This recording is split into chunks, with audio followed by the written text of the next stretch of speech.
She is the Navajo Nation Council Speaker. And Crystalline, thank you so much for joining us. What more can you tell us about these incidents?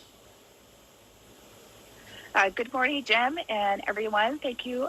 We have been getting high alerts of notification from many of our urban Navajo people who have lived in metropolitan areas in Phoenix area and also Albuquerque, Los Angeles, Florida, Chicago, and many fear for the threat of being deported. And many have been visited by ICE or any other law enforcement officials, either at their apartment homes, their homes, or even at their places of work.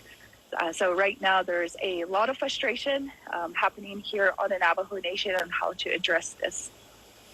Right, and what are you hearing in terms of how all of this went down? Because obviously if you're Indigenous people, if you're a part of the Navajo Nation, you are legally in this country.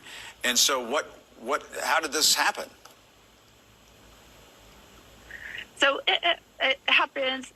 This is not our first time viewing the threat of being deported or immigration. Navajo Nation and the rest of Indian country have a long history of relocation, being forced off of our lands for many decades in history. So this is not something new that we have been encountering.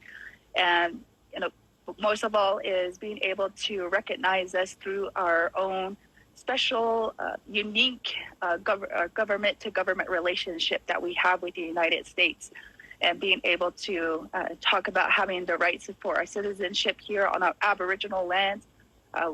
Navajo people, Native people have been here since time of memorial. And, there's just a lot of frustration being profiled or stereotyped that we are not from this country. Well, yeah, I mean, Crystalline, the last thing that you said there raises the question is, are you concerned that there's just some racial profiling going on? And if somebody is of Navajo descent, that they may be seen by law enforcement as potentially being somebody who's just not from this country, when that's obviously not the case? Yes, with a lot of the families that we talk to, we feel that many of these cases that are coming through, the allegations that are coming through they feel that they have been racially discriminated and also profiled, especially at their places of work, where they were just moved into a different room and being able to ask for correct documentation.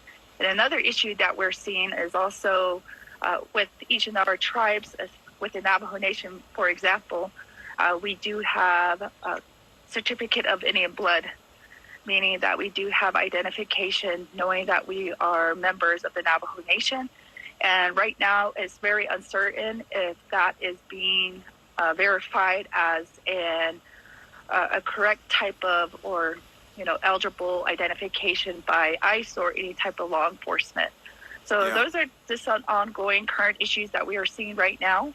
And a lot of these certificate of Indian blood can only be verified here in our capital or throughout all the Navajo Nation.